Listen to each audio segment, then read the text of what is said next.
साफ़ी साहब, कल जो इजलास होने जा रहा है पाकिस्तान तहरीक इंसाफ का, उसको कितनी अहमियत दी जाए? देखिए, अहमियत के हामिल तो है, ये एक बड़ी जमात है, इनके साथ अवाम की हमदर्दियाँ है, करोड़ों वोट इनको गुज़िश्ता इंतखाबात में पड़े थे। लेकिन मसला एक पॉपुलिस्ट जमात या पॉपुलिस्ट लीडर का यही होता है कि उनकी तंजीम नहीं बन पाती। यही बुनियादी जो एक कमज़ोरी है इस वक्त हमें नज़र आ रही है, वो PTI के साथ सबसे बड़ा मसला ये है। असद कैसर साहब एक बयान देते हैं, उमर अयूब साहब दूसरा दे देते हैं, गौहर ख़ान साहब तीसरा बयान दे देते हैं। इनके जो बचे कुचे कुछ रहनुमा है उनमें भी यक्का नहीं है, उनमें भी इत्तेहाद नहीं है। दूसरी जानिब हमने देख लिया है कि एक मुनज़्ज़म तंजीम की एडवांटेज की एक मिसाल जमात इस्लामी है। उनकी गोचे पार्लिमान में नुमाइंदगी नहीं है इधर वफाक की सतह पे, और उनका वोट बैंक भी इतना बड़ा नहीं है, लेकिन वो एक कामयाब एहतजाज करने में ये जमात कामयाब रही है और हुकूमत को मजबूर हो के उनके पास जाना पड़ रहा है। ये सबसे बड़ा मसला एक जो PTI का है कि उनकी तंजीमी स्ट्रक्चर जो है वो ख़राब है, ना होने के बराबर है। और इस हवाले से इलेक्शन कमीशन ने तो बाकायदा शिकायत की है कि तंजीमी ढांचा नहीं है। गोचे मुझे इलेक्शन कमीशन के इस स्टांस से इत्तेफाक नहीं है, लेकिन उन्होंने एक मसले की निशानदेही की है। अब देखिए, रियासती जबर की बात की गई, वो भी अपनी जगह पे एक फैक्टर है लोगों के ना निकलने में, लेकिन रियासत तो PTM के ख़िलाफ़ भी है। वो बनू में किस तरह उन्होंने लाखों लोगों को निकाला। रियासत तो मिसिंग पर्सन के हवाले से जो मारंग बलोच वगैरह जो लोग एहतजाज कर रहे इस वक्त कोटा बलूचिस्तान में, वो भी लाखों लोगों को निकालने में कामयाब हुए। रियासत तो TTP को भी दुश्मन समझती है। वो लोग किस तरह कारस्तानियाँ कर रहे। मैं जो सियासी जदोजहद है और इन जमातों का तर्ज अमल है, मैं PTI का उससे किसी तौर पे मुआवजा नहीं कर रहा हूँ, लेकिन एक डेडिकेशन होती है किसी भी जमात में किसी भी नज़रिए के लिए। अगर वो नज़रिया सिर्फ इमरान खान साहब की शख्सियत परस्ती पे मबनी ना होता तो आज लोग असद कैसर के काल पे भी निकल आते। आज उमर अयूब भी लोगों की एक बड़ा तूफ़ान जो है हज़ारा डिवीज़न से लाने में कामयाब होते। इसी तरह गौहर ख़ान साहब भी बुनेर से एक बड़ा काफ़िला लाने में कामयाब हो जाते।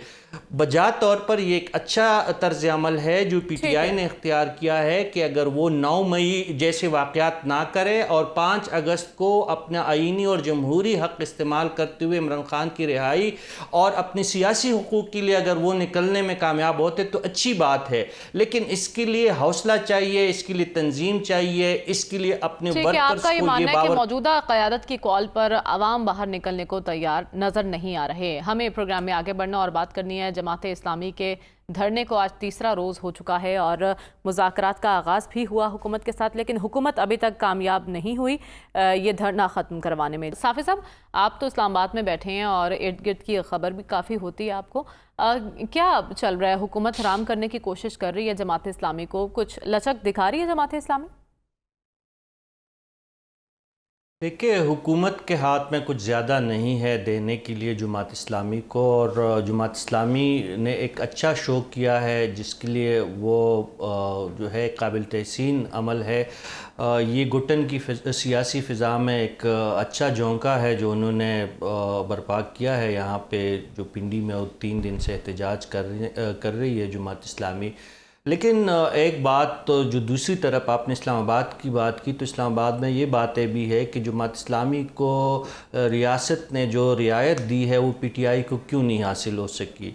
और ये भी कहा जा रहा है कि चूँकि PTI अपने कारकुनों को सड़कों पे लाने के लिए पुरज़्म है और उनकी कोशिश है कि 5 अगस्त और अगस्त के पहले हफ्ते में वो ज़्यादा से ज़्यादा एहतजाज रिकॉर्ड करने की पोजीशन में आ जाए, तो ऐसे में पहले तहरीक लब्बैक पे یہ الزام لگا تھا کہ ان کو لایا گیا تھا غیر مرئی قوتوں نے، اور اب جماعت اسلامی کے حوالے سے ایسی باتیں ہیں اور ماضی کے کچھ جو واقعات ہے اور اس قسم کی سیاسی تحریک جس میں جماعت اسلامی پیش رہی ہے اس کی مثالی دی جا رہی ہے کہ کسی کے اشربات کے بغیر جماعت اسلامی سیاسی جدوجہد میں کم شریک ہوئی ہے، گوچہ اس سے اختلاف کیا جا سکتا ہے اور ایک خاص طبقے کی یہ بات ہے، لیکن جماعت اسلامی کو زیادہ اس لیے کچھ نہیں ملنے والا کیونکہ یہ ساری چیزیں جو ہے وہ ریاست کے جو ہاتھ میں ہے اور حکومت کے ہاتھ میں بہت کم چیزیں ہیں۔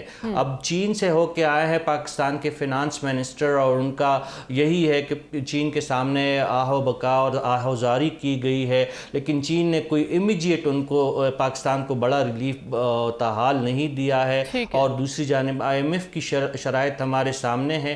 ایسے میں جماعت اسلامی کے مطالبات میں مجھے کوئی بڑی پیش رفت نظر نہیں آتی، لیکن ایک سیاسی ایکٹیویٹی ہے، پرامن انداز میں وہ لوگ احتجاج کر رہے ہیں جس کو میں قدر کی نگاہ سے دیکھتا ہوں۔ حکومت کے لیے چیلنجز بہت زیادہ ہیں اس صورتحال میں، عوام کے لیے کوئی ٹھنڈی ہوائیں چلیں اس کا امکان کم ہی دکھائی دے رہا ہے۔ آپ بتائیے صافی صاحب کیا ہونے والا ہے پرسوں؟ جی، سب سے پہلے تو یہ ہونے والا ہے کہ ایک قرارداد لانے کی کوشش کی جائے گی، جو سپریم کورٹ کا ریزرو سیٹ کے حوالے سے فیصلہ ہے اس حوالے سے بحث کی جائے گی، اور حکومت کی کوشش ہوگی کہ اس میں مزید تنازعات کو پیدا کرے اور پارلیمان کو استعمال کرے۔ ایک دوسری بات یہ ہے کہ جو کچھ اداروں کے خلاف اس وقت جو باتیں ہو رہی تھی، اور آپ جانتی ہے کہ ایک GIT بھی بنائی گئی ہے ایک جماعت کے جو سوشل میڈیا کے خلاف، اس حوالے سے بھی جی ہاں اس حوالے سے بھی بات چیت ہوگی۔ یہ تو حکومت کی طرف سے ہے، اور ظاہر ہے وہ سپریم کورٹ کے فیصلوں کے خلاف جو ہے اسپیشلی جو یہ فیصلہ ہے ریزرو سیٹس کے حوالے سے اس کے خلاف اپنی مزاحمت کا اظہار کرے گی، اور اس کے ساتھ ساتھ اسپیکر کے آفس کو بھی استعمال کریں گے جو لوگ ٹھیک ہے، اب دیکھتے ہیں پھر حکومت کی کیا اسٹریٹجی ہوتی ہے۔